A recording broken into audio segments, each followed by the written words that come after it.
Hey, everybody. Welcome to another episode of Crew Call. This is Crew Call 3-2, February 2021. Can't believe we're in volume 3 already, but this is not my first rodeo with podcasts. And this the Crew Call itself is now in its third season. So just amazing. Anyway, um, I'm talking with my good friend Tony Verbyla. Verbyla. Verbyla. Verbyla. And the reason my good friend, I don't know how to pronounce his last name. He's always been Tony V. And there's Tony V Jr. and there's Tony V Sr. And for all I know, there's other Tony Vs. But I'm going to say Tony V Sr. is responsible for how nice Tony V Jr. is. How about that? That's Um, very right. all of these, both of these guys have been to my place and seen my layout. And uh, Tony is one of the handful of people who has been extremely instrumental and helpful in getting me prototype information about my modeled area. And there's a funny little anecdote as to how I actually met Tony after having met him but not known, and I'll explain. There's a prototype modeling meet in Malvern, and apparently I was doing my clinic there, and Tony was in the audience, and I didn't really get a chance to chat with him after the clinic. I don't even know what it was on. Do you remember? Did you do one on a grain elevator? I think it might have been on the Albany grain elevator. Oh, right, Grainzilla. Yeah, Absolutely. that's what I think. That grain elevator is not in my layout. It's actually at Matt Herman's house, but that's a whole other story. Mhm. Matt's the CEO of Loke Sound, and he and I did some horse trading when it became apparent that there's no giant grain elevator like that on the modeled section of my layout. And I think that was right before I went full prototype. Uh-huh. So that was part of the freelance effort that I was doing, and it was based on that Port of Albany Cargill, I think, grain elevator there. So, unbeknownst to me, I guess you must have been on the podcast group, maybe I think you. I don't some know how Facebook I. group, I, right? I It might might be have been the Facebook. Conrail Yeah. group. Maybe it was the Conrail group. I mean, I'm on so many different railroad-related Facebook groups that it's difficult to keep track of them, quite frankly. But at the time, I guess I was getting ready to model Pittston Yard, and I was mentioning that and asking some questions and things, and all of a sudden, I get an IM from this guy who says, "Hey, if you're interested in getting a tour of Pittston Yard, I can arrange that." And I looked at that and I thought, really? And the rest is history. As it turns out, Tony worked for Reading and Northern at the time, and was kind enough to take an entire day and show a couple of buddies of mine, Ken Karlowitz and Dave Santos and me around Pittston Yard on what had to be one of the hottest days of the summer. It was just like a Bataan death march there. But I have to Yeah. say that it was, we got great photos and uh, great lunch. I think You we, know, when you work on the railroad, you don't know when to stop. You just keep going to get the job done. So that's right? why it tends to turn into a death march. Well, a very can-do kind of death march, and I think the basis of our friendship was sort of based on that. And fast forward, after umpteen interactions of getting me information and taking pictures for me and measuring the Pittston Yard office, sending that to me, we spent another trip down there, a couple of days rail fanning all over the place. We went as far as Hazleton, I think, together, right? Yeah. We Yeah. did the industrial parks at Mountaintop there, and what was the other one? It was Crestwood, and it was We did Humboldt. We went to right, Humboldt. We also went to Valmont, the right, Valmont Industrial Park. right. And I Yep. think that might have been the one where I had the world's largest sandwich. I still get a picture of that. Remember, people were all around the restaurant was staring at it. Oh yeah, that was at King's and Mountaintop. That's Right. where we went for dinner. Yeah, King's. Yeah.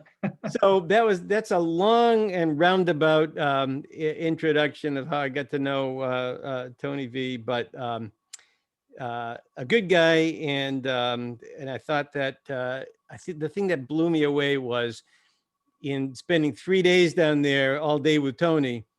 He never ran out of information. He is a true subject matter expert, and I envy that young brain that remembers everything. So while he still remembers it, we got to get more out of him. So we're going to talk to him about half of the information that he has for us today. So welcome aboard here, Tony. Thank you. Thank you. And this is Tony's first podcast. So I told him I would be gentle with him. So you have been into trains your whole life, I assume, because your dad was into trains? That's right. Yeah, my dad. Same with me.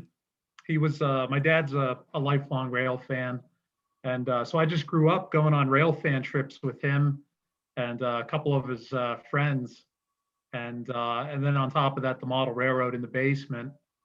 So yeah, I was always around trains growing up. What was the railroad like? The model railroad? HO. It's an HO layout. Was it freelance or based on the area? Loosely based on the PRR. My dad's a big Penzi fan. Yep. So it was a 4-track main line folded wishbone. Okay. So not much operationally, just watching trains. Kind of, yeah, and run them fast. My dad likes to run them fast. So he's a mountain railroader, Yeah, when the Broadway Limited runs, it's probably doing a scale 80 mile an hour. I did several videos of trains on my layout, and one of the listeners commented, "Gee, they're running kind of slow." And then I several people chimed in and said, "Obviously, you haven't experienced mountain railroading." This guy actually lives out on the Chicago line, so he's used to seeing them, burn along there at 70 miles an hour. Yeah. Not in my modeling area. No. For anybody who doesn't, maybe you could do it west of Pittston. Sure. But certainly not east of Pittston. Apparently, back in the LV days, they used to do that quite a bit, didn't they? Yeah. Yeah. I've read some of the stories. For anybody who is not aware of what my modeled area is, I basically converted a lot of my layout into the line between Pittston Junction and Sayre, and I've modeled as much as possible most of the towns and the little industries along that line, and then built an addition onto my house and expanded the layout to include Pittston and Taylor and Crestwood Mountaintop area, and it's made the layout a heck of a lot more interesting. It takes you probably close to half an hour to run from end to end on the layout if you don't make any stops. So you do get that feeling like you're going somewhere, But I found that greater Pittston area was just a spaghetti bowl, like really, really difficult to understand. And it really took me a long time. It seemed like every time I went down a street, I was crossing 3 different railroad tracks, and there were 3 different railroads. And then if you take the wrong turn, you'd be crossing those 3 different railroads in some other order. And I had the devil of a time figuring it out. Spending some time with you, I remember that first day we drove around, I thought, this guy's trying to get us to the point where we couldn't possibly find our way back without his help. Yeah. We ended up down in South Wilkes-Barre. I think that was where we ended for the day. That's right. Well, is that wherever the old Carbon Technologies facility was? No, that's in North Wilkes-Barre. We ended up at the Air Products facility in that's South right. Wilkes-Barre. That's right. Yeah. And also the old what was that little industrial switcher manufacturer? Vulcan? Vulcan, yeah. We passed Vulcan Iron Works, Yeah. where they manufactured switching locomotives. And then we went about a mile or two past there, the Air Products factory, and then the former PRR Buttonwood Yards. And that's where that's right. That's right. I don't have a vivid memory of that. Was it just a grassy field? Just a whole lot of nothing. Maybe that's why. That's exactly my recollection of it. Okay. So you're a kid, you're rail fanning with your dad, you've got a racetrack layout downstairs. And at what point did you realize you wanted to work for the railroad? wasn't until later. I mean, I think deep down it was always there, but Yeah. growing up in the '80s, like any railroader you met said, "Don't get a job on the railroad," Right. you Right. know, and so you kind of had that in the back of your mind Right. that the professionals said don't do it. So They still say that, don't they? yeah, I mean, I don't know. I mean, I won't deter anyone if that's what they want to do, Right. but it's not for everyone.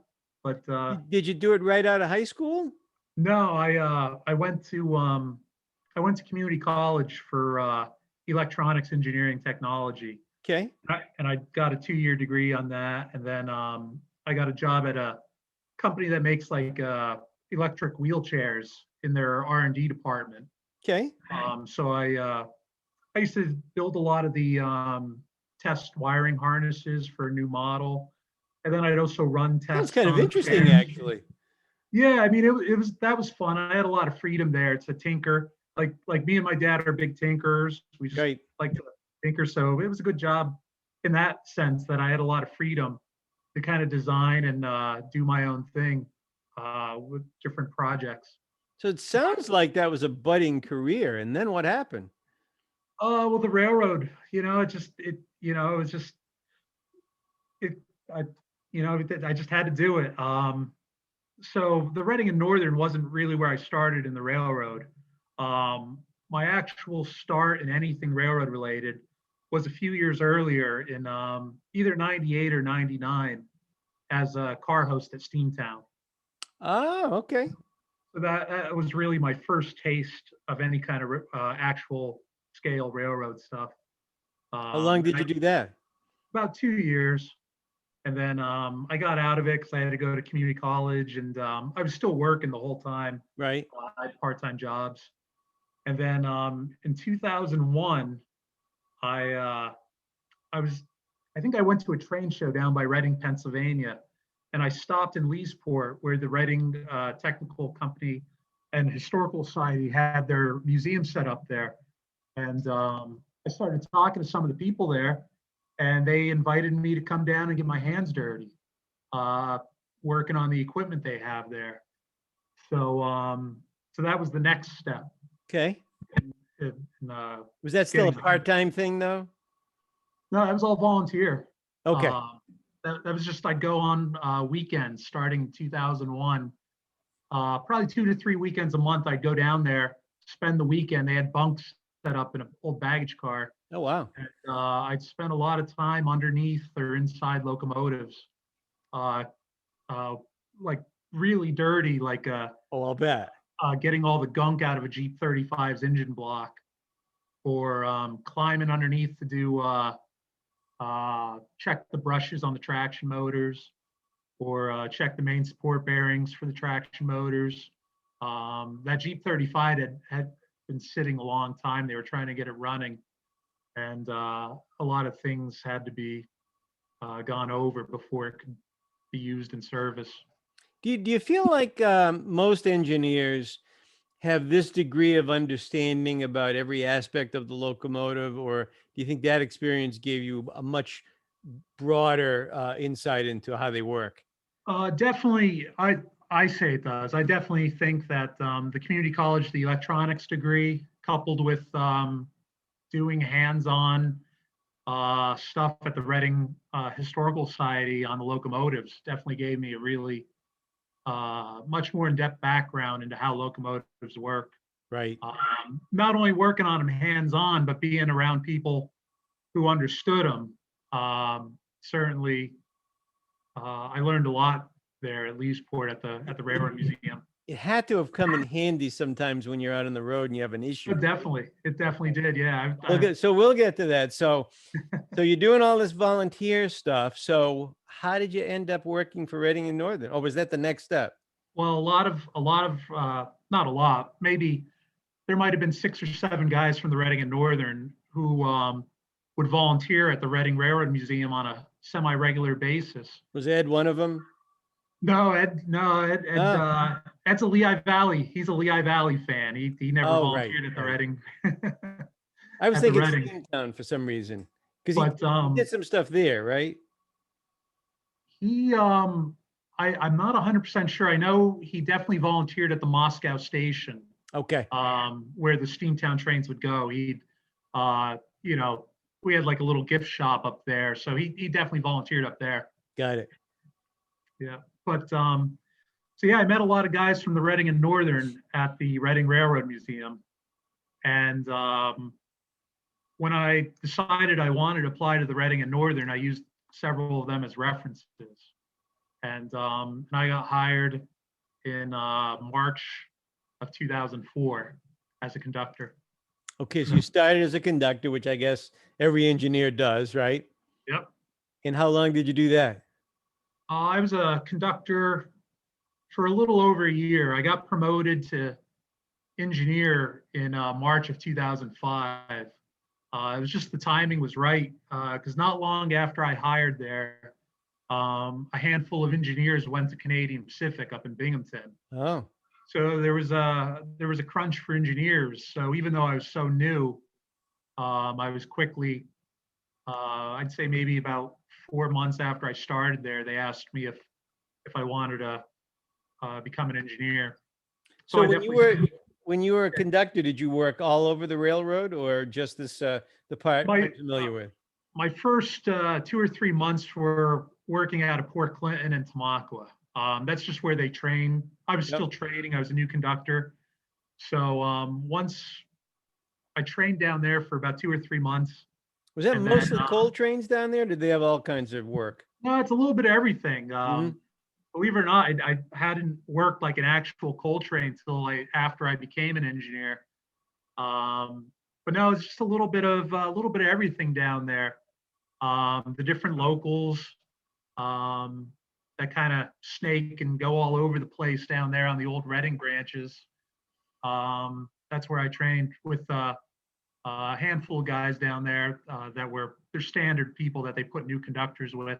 Was Mike Bednar one of those guys? No, I didn't meet. I didn't work with Mike Bednar until I went up to Pittston Oh, okay. on the Lehigh side of the railroad. But yeah, Mike's in that group that would were instrumental in training new people. So when you became an engineer, was Pittston where you basically started your training? Yeah, yeah, Okay. Pittston was. First, I moved up there as a conductor, and my first regular assignment as a conductor was on the night job, the PILE Yep. out of Pittston. We used to start at 7 o'clock at night then. And we go down Lehigh and then we'd work along the way at different spots and then we'd come back. Well, I think that was the last thing you did too, isn't it? Yeah, yeah, I came full circle there. But you did other things in between, like did you ever do the Mahopany job or anything like Yeah, that? yeah. So yeah, as a new conductor and a new engineer, I mean, I kind of had regular jobs, but they would pull them off. They'd pull me off the regular job a lot to fill in Right. as a bottom conductor or a bottom engineer. I was the guy who had to fill in here or there, you know. So Right. That must have yeah, involved I shift did. changing too, right? Yeah, yeah, definitely. Yeah, the way it works, there's the schedule comes out the night before, so it's not like you're really on call there. You have at least usually like 8 or 12 hours notice where Right. you're going to be the next day. Right. And as a young guy, it doesn't matter. You can do anything. Yeah, and you know what? It's really the variety's nice. You I'll know, bet. You really when you're learn the going around. railroad too, don't you think? Yeah, yeah, to just be qualified everywhere and that's kind of the way I was the whole time at the Reading and Northern. I generally never said no to going anywhere they needed me. You know, Yep. And just how long of a training is it before you're able to run trains on your own? well, it varies. It varies on how quick they need engineers and how you're doing as a trainee. Well, like in your Um, case. it took me. I think they asked me in July or August of 2004, and then I was promoted in March 2005 to an engineer. Yep. Bare minimum, you need 240 hours Okay. of running time with a qualified engineer, and then you also need a certain number of hours of classroom time too. Right. A lot of Uh, rules. a lot of rules, and just getting the feel of it. I mean, it is really tough. I mean, the first, Especially in a mountain. yeah, yeah. I mean, the first couple times you actually operate the controls when you're coming down there, when you're training. I mean, yeah, you're panicking on the inside. I'll bet. Which I imagine it's more the descent than anything else, right? Oh yeah, yeah, Yeah. yeah. Anyone could go up a mountain. Yeah, coming down. It's roughly 20 miles downhill when you leave Solomon's Gap down to Pittston. Right. So so yeah, it's a pretty long drop. And not every loco had dynamics. No, no, we had a lot of engines. The switchers obviously didn't have dynamics. The SD38s didn't have dynamics, Right. and then you never knew when an engine would stop, that its dynamics would burn out or whatever. So Really. I mean, whether they were equipped or not, you always had to know how to get a train down the mountain with just the air, Right. especially in the fall, because in the fall, Wet leaves. yeah, those leaves. I mean, you could barely hold anything in dynamic coming down the mountain. So in the Wow. fall, like October, November, you're pretty much using all air coming down there. Were you running some G's at that time too? No, the G's, I regret that. The G's were gone by the time I got there. I think the last G's were the B23-7s, 2300 and 2301. I believe they were retired in early 2003.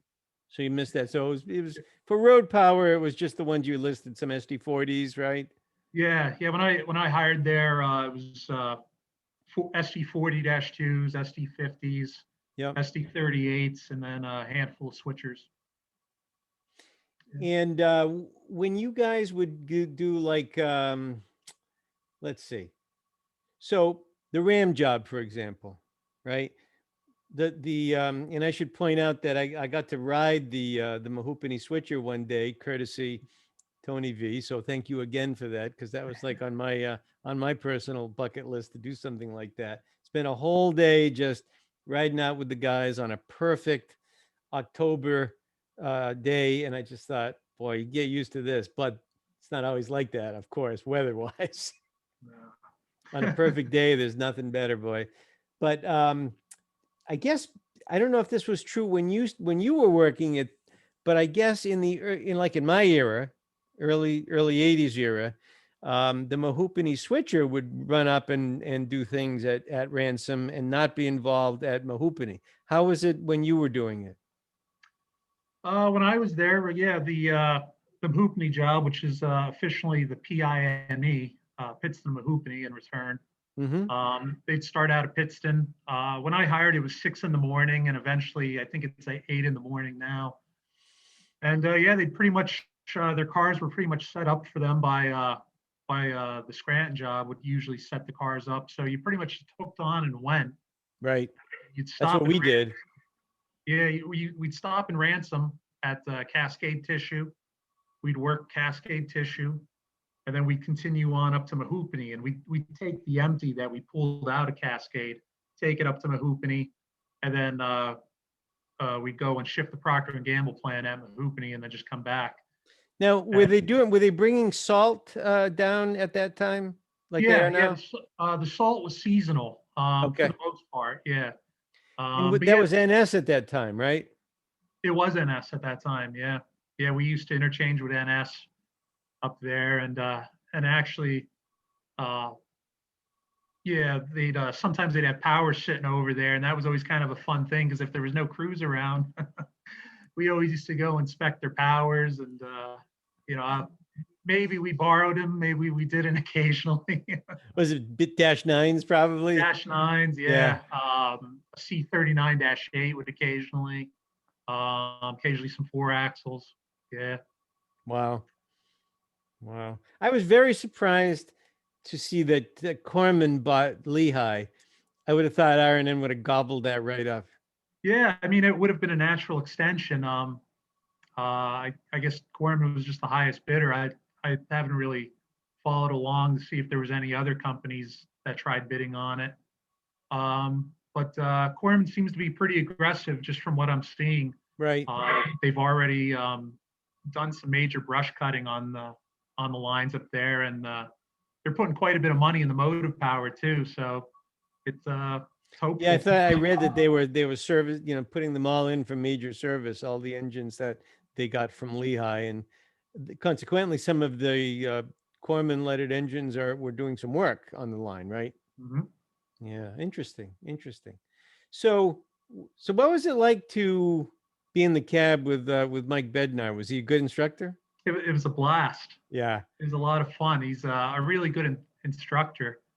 Um, I'll pull up some pictures. Um, encyclopedic knowledge too. oh my God, yeah, you learn so much about everything in life with Right. him. I mean, the railroad, train handling, and just life in general. Food. Oh, food, yeah, definitely. Where to stop for food. Right. Um, but All of his articles are like that. I mean, I read his column in TRP all the time, and I've got his videos and his books and what have you, and yeah, so useful to me. he really was great to work with. I mean, he's like everyone's favorite uncle. Right. Um, Well, when you I know, met him at the slideshow there at the hose company, um, I was almost intimidated to go up and talk to him because he attracts people around him like flies on honey. I mean, it's he's a rock star. He yeah, they is. just swarm around him. You know what I mean? I felt like a groupie, Yeah. but he was very forthcoming. So you got some good pictures for us here. Let's Yeah, yeah. I could share some. pop them up. Let's see what we have here. Let's see if I could figure out how to do this. Let's see. You gotta enable the screen sharing. Oh, I did it for the test one, but not for this one. Okay, let's see. All participants, multiple. Okay, that should work. Okay. Here we go. So Wow, yeah, there he is. I think that's the first time I actually met him. I was rail fanning the PILE in 2002 or 2001, and they So this is were. the Pittston office, This is the Pittston office, which was formerly Coxton Tower, right? but this is the Pittston crew room, and and I very shyly knocked on the door and asked if I could take photos, and I got the full invitation. Come on in, take as many photos as you want, Yeah. and that's a photo of him on the phone. Chromer cap, Oh yeah, always had his chromer fusees on. on the table next to the random piece of pizza. That Yeah. that just that really sums it up, doesn't it? Yeah, on the left, that's Jimmy Cook. He's still an engineer Wow. at the Reading and Northern. He was actually my first regular engineer. And then on that night PILE job many years ago, Yeah. and the guy on the right's Jason Andrews. He's an engineer at Norfolk Southern now. Ah. So let's see if I could share some more. If I could remember how to do this. There he is again. That's on the 7525, which was an SD-45-R or R from the Southern Pacific. So had that been had that already been refurbed at Mountaintop? No, this So was. that's not an M-2. No, it's not an MK rebuild. It still had the 20 cylinders in it. Wow. It was actually bought for parts, but when they started looking under the hood, they said this thing's in really good shape. Let's try putting it in service. Probably has a couple of miles on it. Yeah, yeah, Wow. and well, they actually got another 4 years out of it. 4 years of reliable service. It was one Did of. they ever paint it? They actually did. Yeah, it became the 3200. Wow. And everyone says that was the kiss of death when they painted it, because it wasn't long after that its turbo went, and then it was just sidelined after that. Right. So this is February 2005. That's me on the left, and That's a Big Mike. classic photo. And then Ryan Lamb, who was in my engineers class too. And then the guy on the right was a cab rider we had that day. And this is us getting ready to leave Pittston to go to Lehighton on the. Yeah, it looks like you're right on the mountain cutoff there, right? Yep. Yeah, and this was actually the day that Ryan Lamb was above me in seniority. So this was actually the day he got signed off as an engineer. Ah, So then once he got signed off, I was able to get all the training time with Big Mike after that. Before gotcha. that, we had to split it up. Yep. So this is just in the group of photos that I had. Just another one of my influences. This is LV Lester Rockefeller. He was very involved with the Black River and Western, but that's not how I met him. I actually met him rail fanning along the D&H, where he just happened to have a house, and I happened to be trackside and started talking to him. But yeah, this is another guy who was just a plethora of railroad knowledge. Oh, I'll bet. Where is this photo taken? Harris Tower in Harrisburg. Yep. Wow. So yeah, he was another one of my early influences, along with I'm still going to pull up another photo or two here. Sure. Let's see.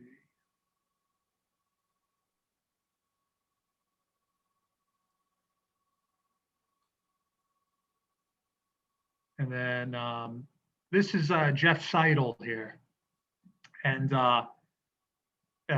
this is another one of the legendary guys of the Reading and Northern. Big Mike was one of them. Yep. And Jeff Seidel was another one. This must be Port Clinton, right? This is Port Clinton, yeah. He was in charge of the signal department. But he had, his background in railroading pretty much paralleled Big Mike's from when he was a little kid. Really? Hiring on the railroad very early. He hired on Conrail in 1977 and quickly rose through the ranks to a road foreman, and then went to Conway in their engineer training program. So at the Reading and Northern, even though he was the head of the signal department, he was still very much involved with training engineers and just kind of overseeing the training process.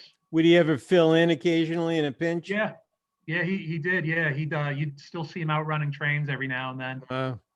But he was another one that anytime you were around him, you just soaked up the knowledge. And much like Big Mike, he was a great storyteller, and you'd always be laughing when you were around him. So unfortunately, he passed away in 2015 from ALS. Oh boy. And the railroad named an interlocking on Conrail. It was called Hendler's, but when they put the interlocking in, they renamed it Seidel after him. And also, if you see any of the Jeep 30s on the Reading and Northern, they all have a dedication to Jeff Seidel on the battery boxes too. Wow. He's definitely another big influence in my railroad career. Here's another shot of Big Mike. The slideshows that you attended, this was at one probably about 6 or 7 years ago. And the guy on the left is John Pachulis of JP Media, who does the DVD. I bought a number of his videos. Yep. And then the guy in the middle is Big Mike's younger brother, Keith. Oh. And then Big Mike. And what's going on here is John Pachulis built this model of a C420 and is dedicating it to Big Mike and giving it to him as a gift. Wow. For all of his help with the DVDs and the narration that he does on those DVDs. So that's so impressive. That was, yeah, really fun dedication we had at one of our slideshows to Big Mike. Very nice. Yep. Huh. This is another very influential guy on the Reading and Northern. This is John Hartman, longtime railroader. He worked out on the Allegheny Railroad, which went out to Erie. Wow. And worked for, I think he might have worked for another railroad somewhere in there. But he's another longtime guy that was very involved with the training of a lot of the engineers at the Reading and Northern too. This looks like an SD50 in motion. It is, yeah. He's actually on the second unit of 4 on a solid train of wine going up to Pittston. Wow. And the reason he's in the second unit is because the owner of the Reading and Northern, Andy Moeller, is running the train.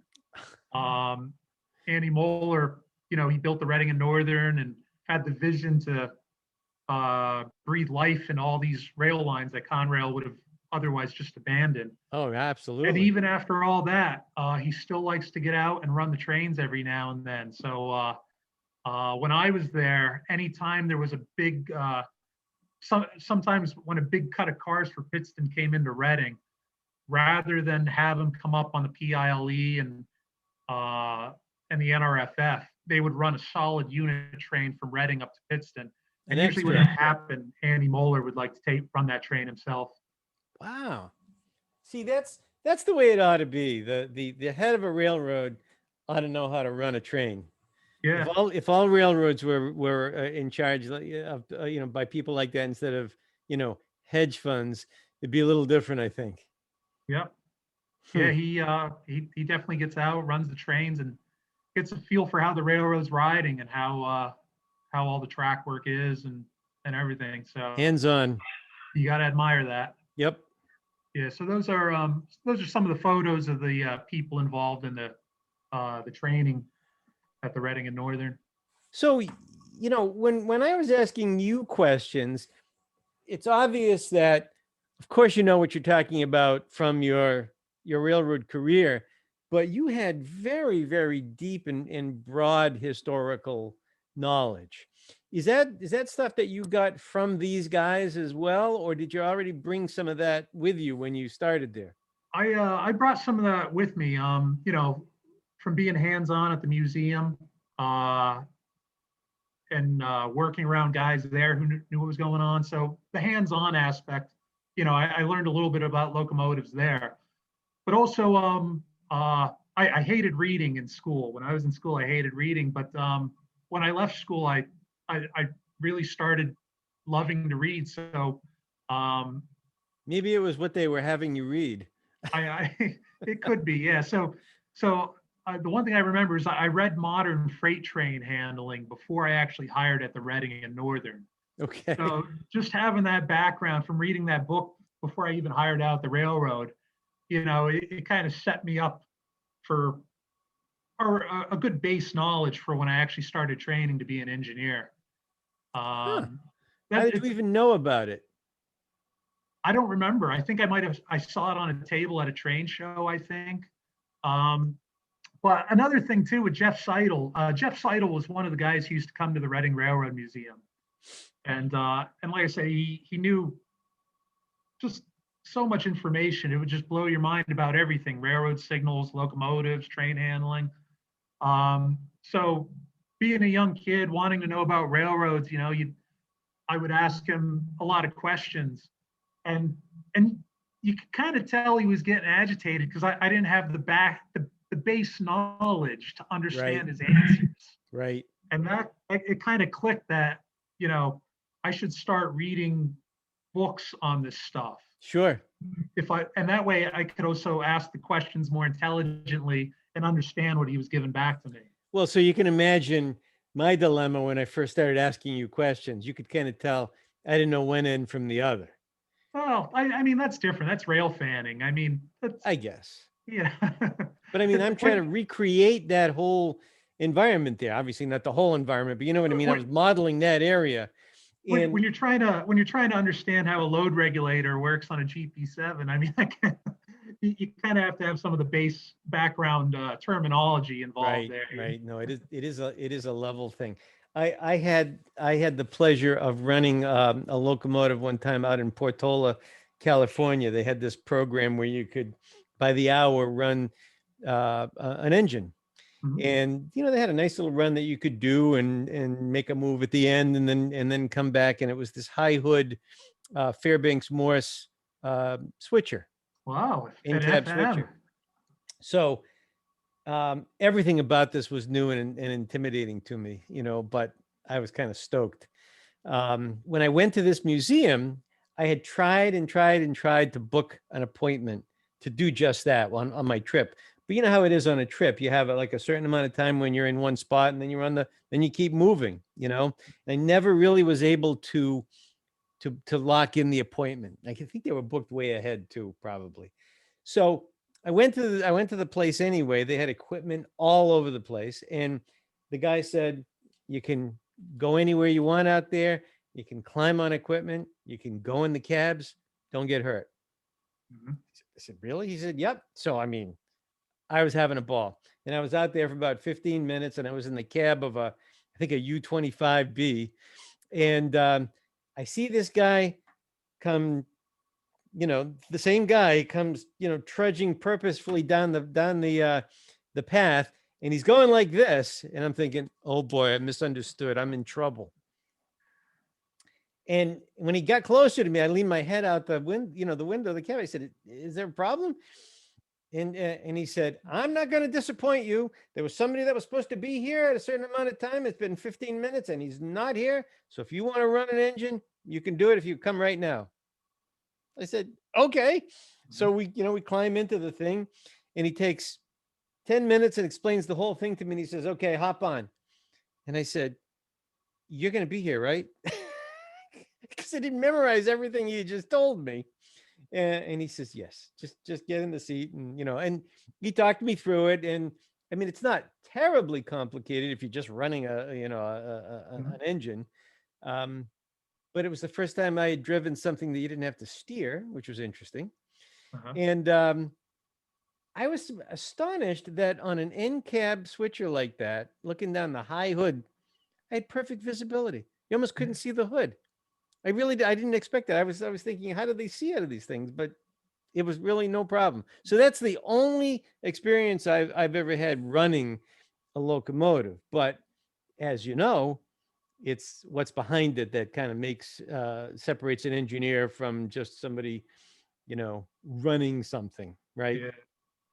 Train Yeah. handling.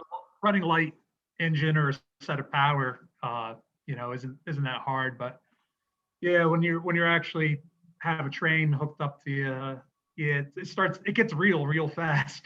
Well, it's interesting that you've rail fanned out west, I know, and you know Yep. where Katie's is, right?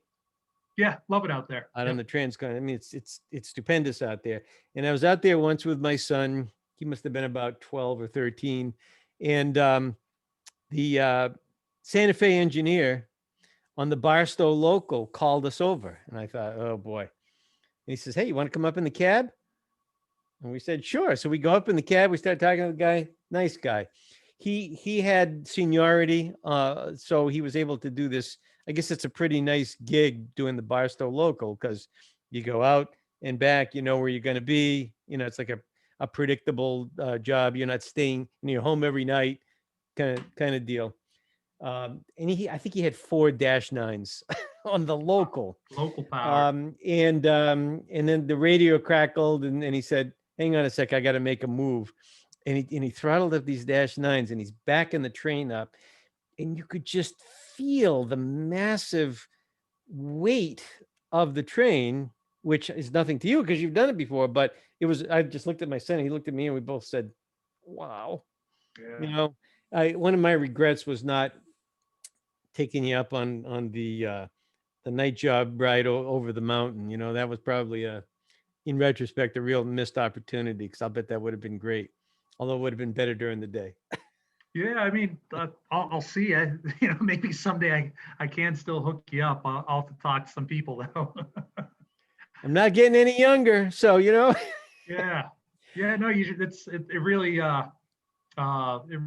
was a great experience. I mean, it was tough, especially overnight. Because we at the end there, we were starting 10 o'clock at night right. and finishing up 8, 9, 10 in the morning. So I did that for 7 years, that overnight job, and yeah, I mean it was really great. But just Kind of affects your social life a little bit. um, it really didn't affect my social life. I mean, because on my days off, I'd still see people on my days off, and Yeah. and I kind of actually liked it better because I could go up to my parents during the day and see them during the day, and When would you sleep? well, I'd sleep in the morning when I'd get home. Uh, you know, First thing I do, get home, get a glass of water, then just climb into bed and sleep for usually about 5 or 6 hours, and then just get up and go about my day, Right. and then I would just go to work at night. Yeah. I mean, It was that's only enough, particularly when you're young. Yeah. yeah, it was 4 days a week. Yeah, it was Sunday through Wednesday I did it. So and that equated to about like 45 hours a week. Um, you know, with just how long the days were. They were usually 10 to 12-hour days. Right. Right. Um, but but yeah, the worst part about it was just being tired and staying awake. That was the tough part. Right. Not the social aspect of it. That never bothered me. Right. Just So just you were only with R&N for 7 years, is that what you're saying? no, 15 and a half years at the Reading and Northern. Okay, so at some But point you got off of that particular trick and did yeah. something So else? we'll go back to when I became an engineer. I was promoted in March 2005, and then I was just extra list for a few months, and then there was an opening on the Scranton job, and nobody wanted it, even though it had Friday and Saturday off. Nobody wanted it because it was such a pounder, that job. So I was forced assigned on it, and I You're was talking about the one that would go up Taylor Secondary and, okay. yeah, Nobody that job is was it because of the industrial park or because of the Chamberlain run? Were they still making that run at that time? no, we didn't go out to Chamberlain at that point. We were just going up to the Kaiser Valley. Okay. But yeah, that was a tough job when I was on it. It was a real pounder. Every day, or at least most days. So When you no, say a so pounder, you mean there was a lot of work to do on the job. work to do every day. Yeah, like usual day was you'd wait for the road trade to come in, and then whatever freight they came in, that's what you did first was you broke apart the freight that would come in for the day. You'd sort it out. You set it up for wherever it was going, like the P&G cars. We'd set them up in a block and shove them up to Falling Springs. So that way the PIME could just grab them and go. So yeah, the first And thing. that's all pulp basically, right? Yep. And But everything. did R&N have their own box cars at that time? No, that didn't. They didn't get the box cars, I think, till like 2014. Okay. Yeah. But that inbound freight was always jumbled, so you might spend 2 or 3 hours sorting that stuff out first. No pre-blocking. If the road crew was nice, they might put the P&Gs head out for you, Yep. and Yep. then they themselves might take the P&Gs up to Falling Springs. So would you try to sort in Pittston the cars that you were bringing up to Kaiser Valley to make it easier once you got there? Yeah. Yeah. Once we split everything apart, then we'd start building our train to go to Scranton. Okay. And that would usually have to be set up in a certain order depending on what the day's work was. You still with me? Because you're visually locked up. Uh-oh. On the way out. Hey, Tony. And then, Tony, yeah. you actually Yep. locked up for a minute?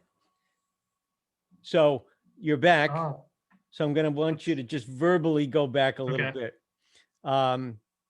So Okay. the last thing I heard was you're going to sort your cars to bring up to Scranton in a particular order. Yep. And that Yeah, order is that- based on whether it's a facing point or trailing point in the order you encounter the industry, or like, was there more to it? The order was usually based on the work, what customers we had that day. I see. You don't switch every customer every day. No, there was a lot of strategy going that we put into it. Just because when you got to the end of the line, you only had a 10-car runaround, and depending, there was two customers, Poly High and AZEC, were at the end of a double switchback. Yeah, right. That- Music was the one with the diagonal track across the road. Yep. And there was a short tail track that could only accommodate an engine and 5 cars. This is So- very interesting to me because I'm getting ready to build that. I'm getting ready to build Kaiser Valley. And it only barely accommodated an engine and 5 cars. I'd usually have the conductor bump the wheels of the car right up to the stop. And Wow. then I'd have to get off the engine to check to make sure the engine's wheels cleared the points. That's how close it was. And if it didn't, then what? Well, then we had to go and set a car back over on the running track and then come back over. But usually we did. There was one series of cars. I think they were PLWX or PLCX ribside covered hoppers that were longer than the other ones. The So low if we had a side. bunch, if we had a bunch of them, we really had to squeeze them in there. But yeah, So there, let me ask you this. As I recall, and correct me if I'm wrong, to do AZEC, you're coming in, poly highs on your right, Mhm. and AZEC's on your left across the street. yeah. So you So- have to go, so it's a trailing points crossover, right? The switch to get over there. So you're saying you want to go past that switch and you've got the cars behind you. Mhm. Okay. So So the these are first- loads. So the first switchback was only good for an engine and 5 cars, but you couldn't fit that engine and 5 cars between the switch for AZEC and the poly high cars that were in front of you. Okay. So it would only save you that move at the first switchback, but at the second switchback, you had to cut a car or 2 off to get them in AZEC there. So you push your loads across the street, Mhm. and was that the only track? I mean, in other words, this track only went to AZEC, or did it also go to some other industry? Um, well, once you got across the street, it was only AZEC. Okay. Plastic pellets in, and there was a handful of lumber cars they loaded there outbound. Really? But there were maybe a dozen or so when I was there. So when you went into AZEC, was it a single track or 2 tracks? 4. There was 4 4 tracks in there. tracks. Okay. So Yeah, you had a they usually- place to put the usually had a- loads and pull the empties out and rearrange. Yep, all in that very limited space there. And like I said, when you pull out of there, when you were shifting there, you had to be mindful because you had poly high right in front of you, and you didn't want to run into their cars. Right. So you would have to, in some cases, make multiple pulls out of there, right? I think the first switchback, because like I said, you had to go through the first switchback to get to poly high, and then Yep. the second switchback to get over to AZEC. And I think the first switchback, the most number of times I went through it in one day was 10 times. I mean, just, with 10 AZEC had a big times? 10 times, yeah. Wow. So Yeah, how we- many cars would you bring down there to go That- through 10 times? That might have been like a 7 or 8 car AZEC shift, and then Yeah. poly high might have got 5 cars that day. So it was just, Which didn't happen all the time. no, but it did occasionally happen. And that's why I say we really tried to plan out our moves at the beginning of the day. So that way, when we did get up there, everything would kind of fall into line. And that's the kind of stuff we were thinking about at the beginning of the It's day. a chess match. It was a chess match, yeah. So obviously you know what you're going out there with. Do you know what you're picking up before you go? Yeah, pretty much. Yeah, we pretty much we had the end. We already knew how many cars were going to be coming out. Yep. And that would lead to some problems too, because like I said, the runaround out there is only 10 cars. Was only 10 cars. They've lengthened it to 25 cars now. Right. The tail track on the runaround was only good for 3 cars. So I mean, you could do a double runaround, but you had nowhere to go with those other cars. So you had to come up with some kind of crazy game plan to get by. Right. And we only ever had one engine at the time. At the time, they weren't giving us 2 engines to go out there. Well, would you have a hard time making it up to Taylor secondary sometimes because it was the one engine? No, I knew what all the engines were capable of. When in a way, I mean, that was one good thing that came out of only ever having one engine was I could compare engines. I knew how the engines compared to each other Yeah. because I always had one, and one day I have 30 cars with an SD50, and then another day I have 30 cars with an SD40, and there's no doubt the SD50 will outpull the SD40. I mean, Interesting. yeah, so I was really good at figuring out what the engines would do out there. tonnage wise. Were the GP30s there when you were there? Yeah, but I never used them out on the Scranton job. Okay. I was off the Scranton job by the time the Jeep 30s I was just came. wondering how, two GP30s would have compared to one SD40-2. They'd probably I'm sure they'd outpull one SD40. Really? Um, yeah, with what I could tell you is like with 30 loads in an SD40, right by Kane Warehouse there, with 30 loads, you'd be down to about 4 or 5 mile an hour with an SD40. With an SD50 and 35 loads, I was still doing 8 mile an hour. So I mean, the SD50s are just they're just beasts. They're stronger engines. But you're in And run 8 to do that, obviously, right? yeah, yeah. So it's a good show. Yeah, the ST38, you could get about 25 loads out there, be reasonably certain that you'd make it. Interesting. So, couple more questions about that then. In my era, I'm going by memory here. I probably should have studied up on this, but I wasn't thinking that we were going to be talking so much about Kaiser Valley. But I've gotten some of this information too from Ron Pepiukevich. Did you get a chance to listen to his podcast that he did with me? I did, yeah. Yeah, it was really good. He's, Yep. thank you for introducing me to him. Super nice guy and also very helpful and forthcoming. He was describing to me that I think it's the AZEC siding. You go over a culvert. There's a stream on the other side of the road. Yeah, there's a culvert there. Yeah. What kind of a bridge is that? Is it just a pipe or is it? Just a pipe. Yeah. It's funny. Yeah, there used to be like I think it was a beaver used to live in there. I used to see it a lot when I'd be shifting AZEC. Or Do they make an HO scale beaver? I'll have to look into that. Yeah, it's funny. We used to see it there all the time, and I'd be talking to the workers there, and we'd laugh because like this beaver, I'm sure there's runoff from this plastic, and this beaver's living in the water. But There was some other. Oh, go ahead. I'm sorry. I was going to say, if that's the culvert he's talking about, because there's a bunch of them out in that back valley. There's one at Kane 5. There's one by Kane 3. So yeah, I'm not 100% sure which one he's talking about. But yeah, there used to be animals living there at AZEC. There was another business down there. There was some kind of, I don't think it was a food warehousing or something like that. Was that still there when you were doing it? No, that I just missed that. Yeah, there was it Gress Refrigeration maybe? Sounds right. Yeah, that sounds right.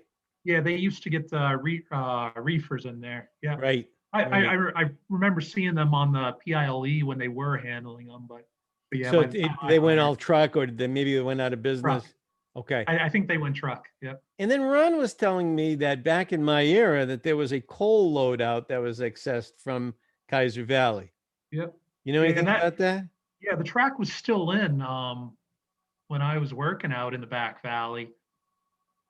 I couldn't tell you anything about Conrail servicing it. I just don't know about Conrail in the back valley, how they operated it.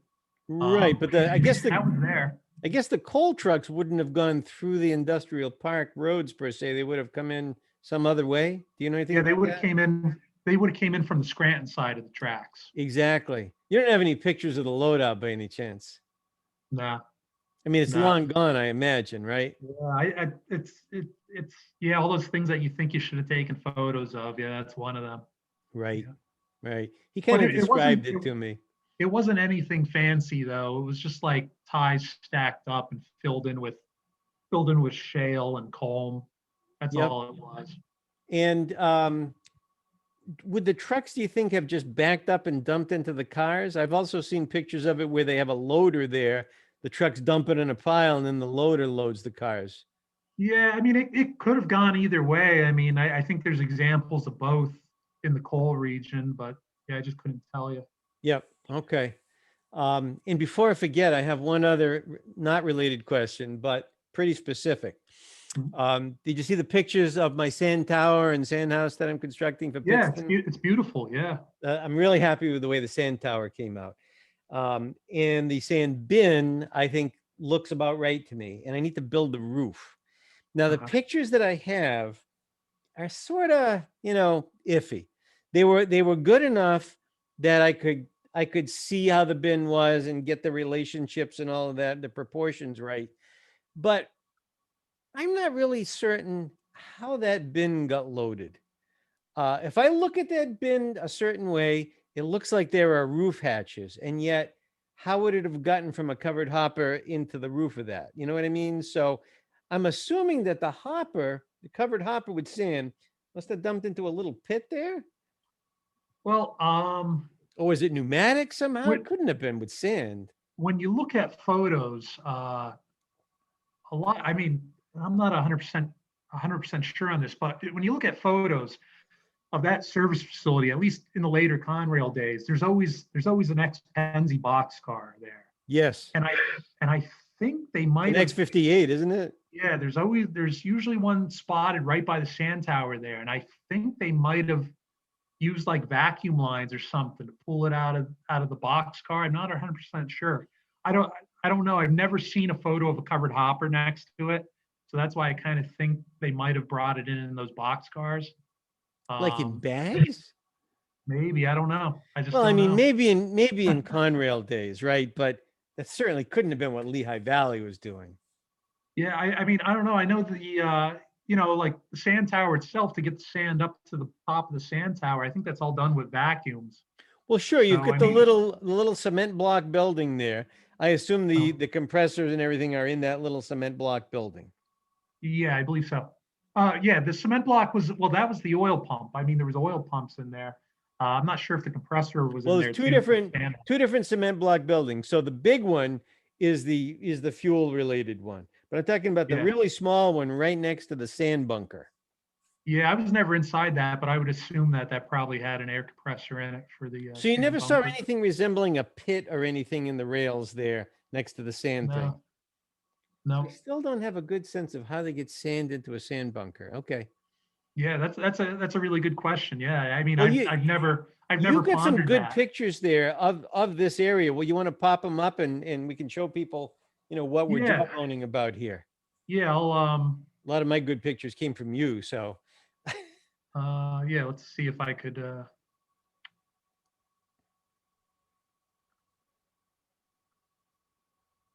Okay. So exactly. Okay. This yeah, is one of my modeling pictures there. So absolutely. yeah. That's December of 1994. It was actually Christmas Day of '94. Oh wow. Um, yeah, we were going to my grandmother's for dinner, and we swung by the yard. So if you look at that sand bunker, Mhm. I can't tell what's going on with the roof of that thing. It looks like it's falling into me. I mean, Well, exactly. Or so you think it's just a roof and um like a tar paper roof or something, and it's not like there's roof hatches there per se. I think, yeah, I think it's just a wood with. Let's see. Did that zoom in for you too? Yeah, actually that looks pretty good. Um so yeah, it does look like that, like one of like, but it looks almost like look at the left-hand side there. Doesn't that look like a hatch? Yeah, a little bit. Yeah, I mean, it might be. I mean, it looks like a series of hatches with one cover missing. Uh-huh. Yeah, it definitely could be. I don't know if I'm talking you into it, but it's what I get out of it. But I mean, I don't know what they'd use to get the sand. I guess maybe they could have pumped it out of a car into there somehow. Um, yeah, I don't know. Interesting. All right, keep going. Okay, let's see. What else? It's a great shot. Yeah, that was one of my dad's shot. My dad took these shots. So that Um, so that building on the right, is that the fuel cement block building? yeah, that would have been fuel and lube oil. Uh, I think when the Reading and Northern took over, I think the pumps still work. Um, Well, that building wasn't there when I had the yard tour, was it? no, no, it would have been bulldozed by then. Right, right. Yeah, originally the service tracks, when frac sand became big down here, originally they were planned to use the service tracks as the transload. but they realized that the tracks didn't have the car capacity for the amount of sand they'd be moving. Right. So that's when they moved it up to the pit end of the yard Right. on some of the old OX tracks. Now, So you see that telephone pole there with the three vertical things coming out of it? yeah, it looks like vents. Those three vertical things kind of look like vents. So is that not a telephone pole? I really don't know. I mean, that's roughly where the fuel tank used to be, right about somewhere in Oh, that so that could area. just be a pipe. Yeah, it might be a vent for the fuel tank, maybe. Yeah, because I don't know what those three things on top would be. Interesting. Interesting. And of course, the light towers. Did you get a chance to see the completed light towers in action? The photos I posted. I don't think I saw that yet. Yeah, No. I built 4 Alchem light towers and fully lit them up with LEDs, and I've got 2 at Taylor and 2 at Pittston. So Oh, I did. I saw the Taylor ones. The Taylor yeah, ones yeah, the they look Pittston ones good. are the same thing, just different color. Yeah, yeah. So so yeah, the cars in the background too. Those are all loads of salt out of the Finger Lakes region. Right. That was a big commodity in the fall. That at least in the '90s, you always saw a lot of salt moving through there. Now, was there a big pile of salt at Pittston in these days? I don't remember. Yeah, I don't remember if the salt transload was there during Conrail or if it started in the Reading and Northern days. Okay, good answer, because I'm doing it. So This salt was bound for Point South. This salt was just moving through the area. gotcha. That's just some other power that was there that same day.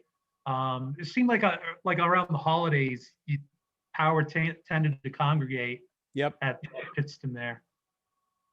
Interesting. But that seems like a lot of power for Pittston, doesn't it? Yeah, it sure is. Now, this is 1994, Christmas of '94. So at this time, the through freights were done and everything was like a glorified road local.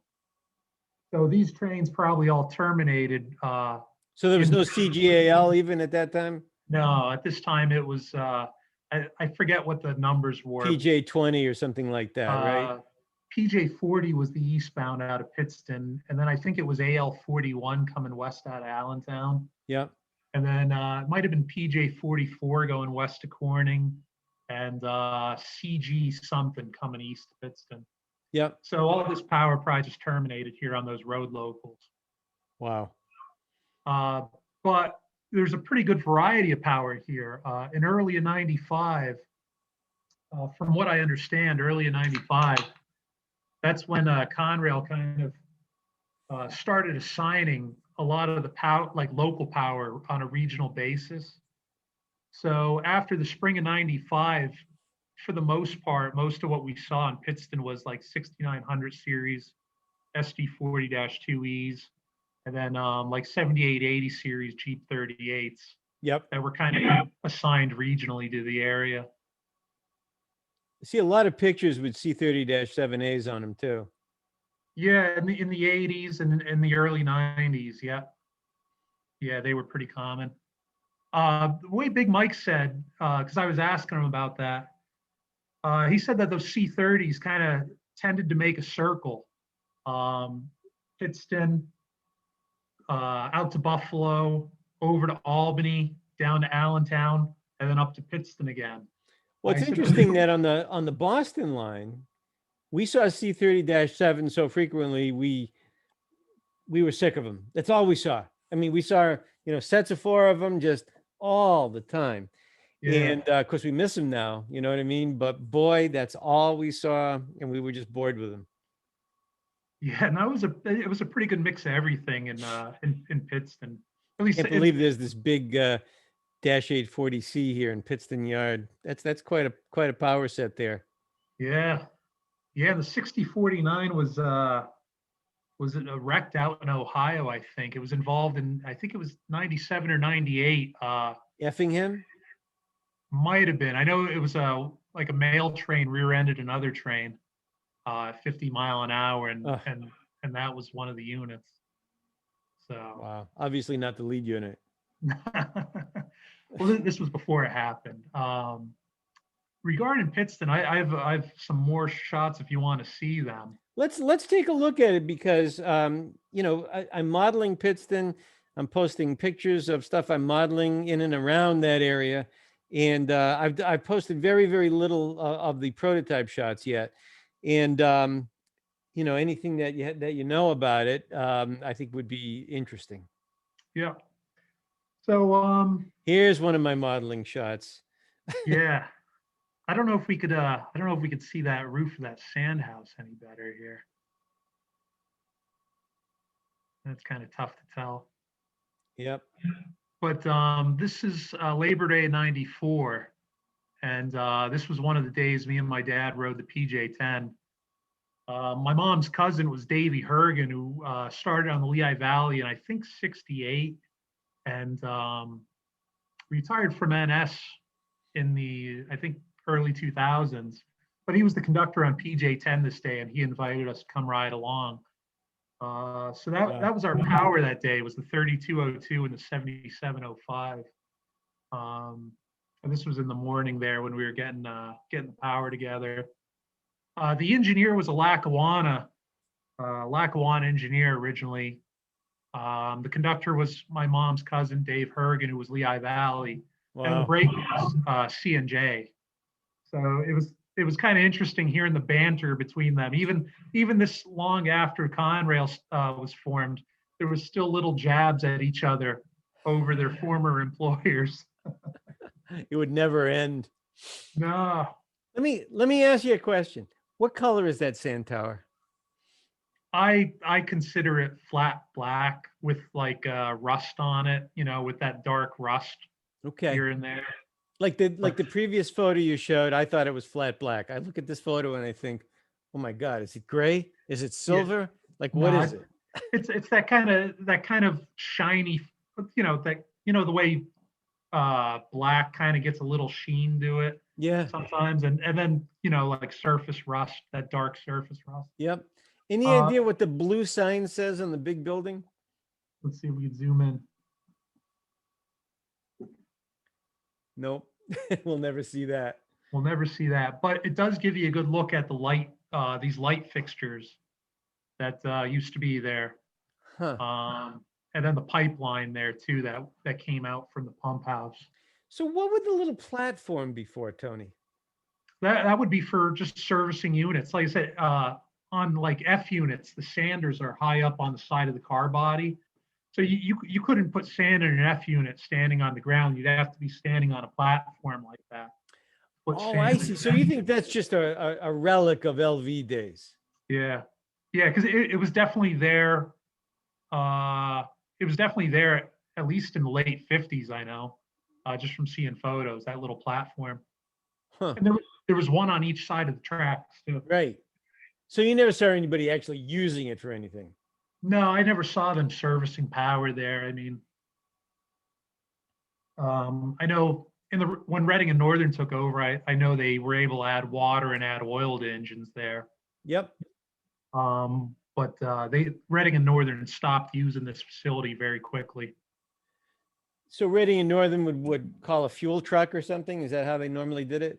Yeah, we'd always have a fuel truck come one day a week and fuel all the engines. Usually, most of the engines could run a week on a full tank of fuel. Really?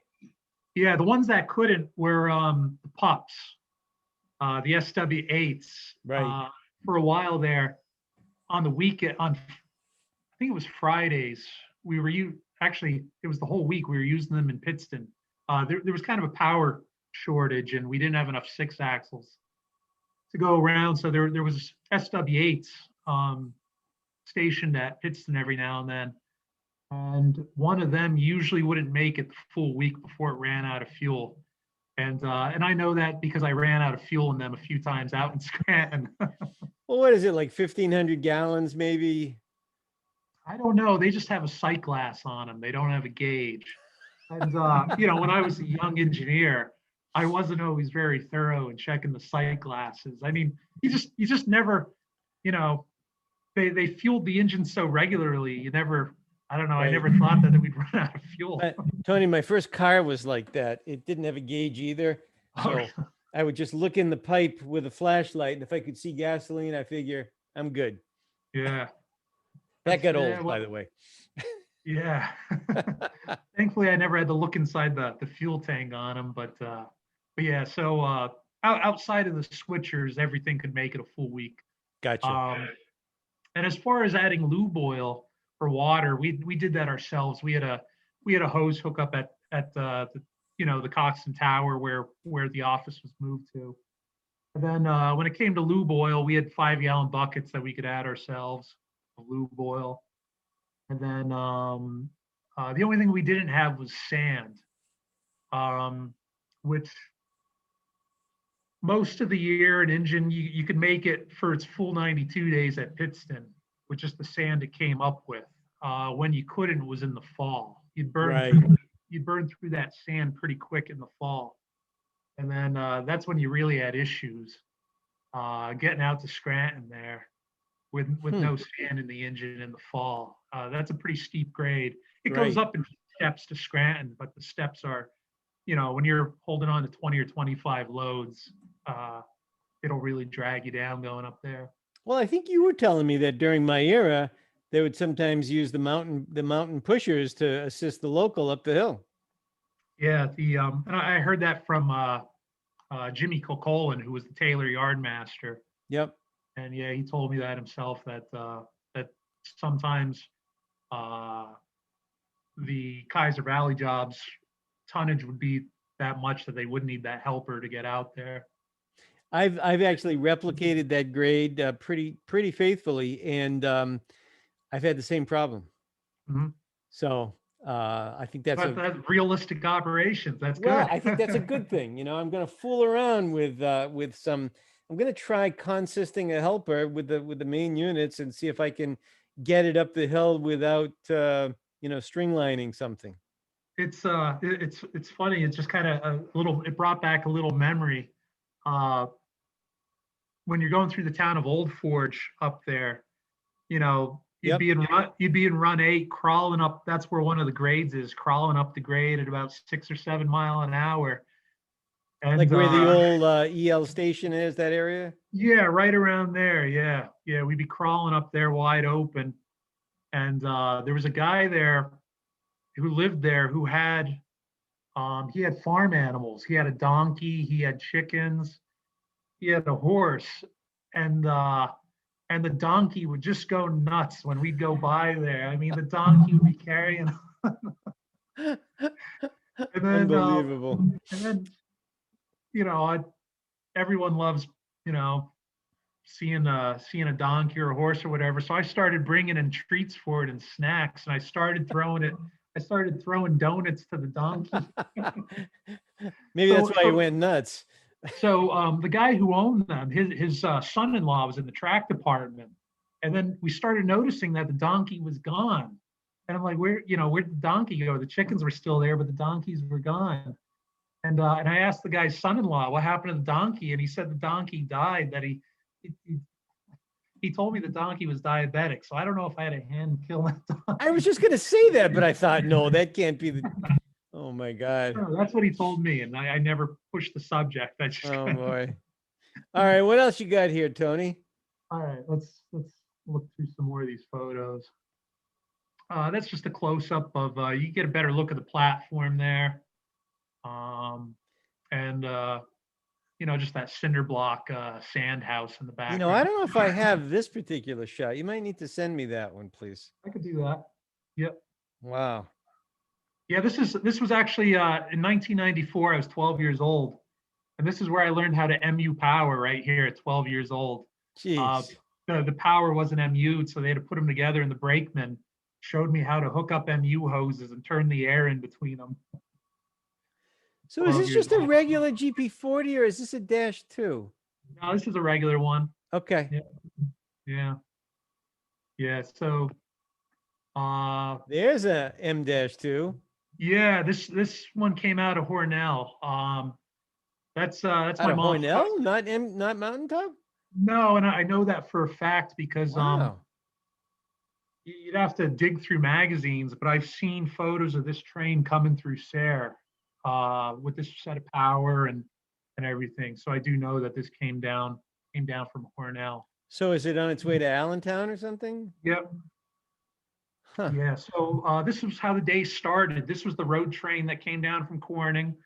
Their first order of business was to pull the road power off and swing it over to the engine terminal.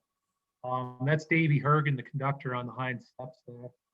Are those passenger cars that I saw in the distance? Yeah, those were out of Hornell too. Those were Mark passenger cars. Wow.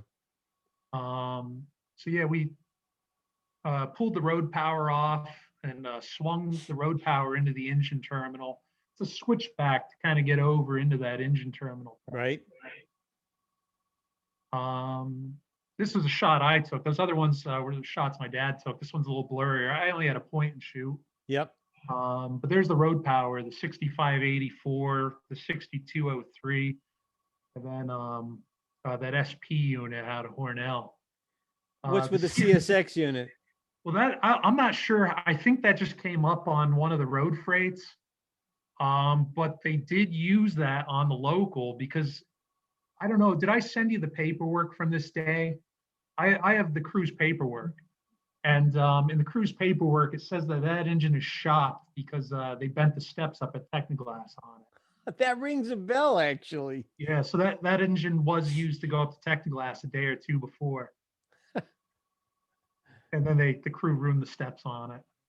But yeah, there they put it in the tie-up track. I think that was number 2 tie-up. And you can see the box car behind it that I believe was used for sand. But you got me questioning that now. There's another, there you can see the bent step on it. Oh, yes. Yeah, all the photo of that later of of how they bent the step. Okay. But yeah, that engine was shopped. And then you can see there's a Mark E8 out there. I'm not sure. I think they were going to MK, this Mark E8, and then there's like a Jeep, some kind of Jeep behind it. But they were there that day too. Huh. And this is riding around on the yard power. It was just this is one of those days where as a 12-year-old, it's just you were hooked, Oh, I can see that. I think on a subconscious level, it really pulled me into the railroad, to getting a job at the railroad. There we are, pulling those Mark coaches off and putting the Mark coaches in the tie-up tracks too. And then I don't have many shots of it, but we spent a good maybe 2 or 3 hours kicking cars. The train from Allentown and the train from Corning. We sorted all that stuff out, and these guys, man, they let the cars fly. They would, the cars would go sailing off down in the Riverside yard where they kick them, and then they'd also some of the cars that were destined for the Pocono Northeast and for the Delaware Lackawanna, those cars were to be set up in the OX yard, and they kicked them in the OX yard. But yeah, these guys would really let the cars go. It was awesome to see. At this point, we finished doing that, and this is our train for Technoglass right here. Okay. So that's 7 cars to go up to Technoglass. And that's all sand? Sand, and then there was something else that they got too. I don't know if it was bauxite or something. It kind of looked like it looked like broken glass. Calm. No, it wasn't recycled calm. glass. Maybe recycled glass. I don't know, but they got Technoglass got that too. Okay. Inbound. So we're pulling up to the office there, and we're going to cut off the lead unit, that Jeep 40, and then we're just going to go up to Technoglass with the 7705. That's just another shot of the tie-up tracks there. The cars on the left, that is stuff to go back up to Corning. That I guess the next day the Corning bound freight would take up there. Tony, I'm gonna call that audible here. I don't feel like we're done. Okay. I think I want to make this a two-parter just for uploading purposes and what have you. So I'm going to say to folks, stand by. We're gonna close out this one, and then we're going to resume with a part 2 of the podcast for the very first time. So hang in there.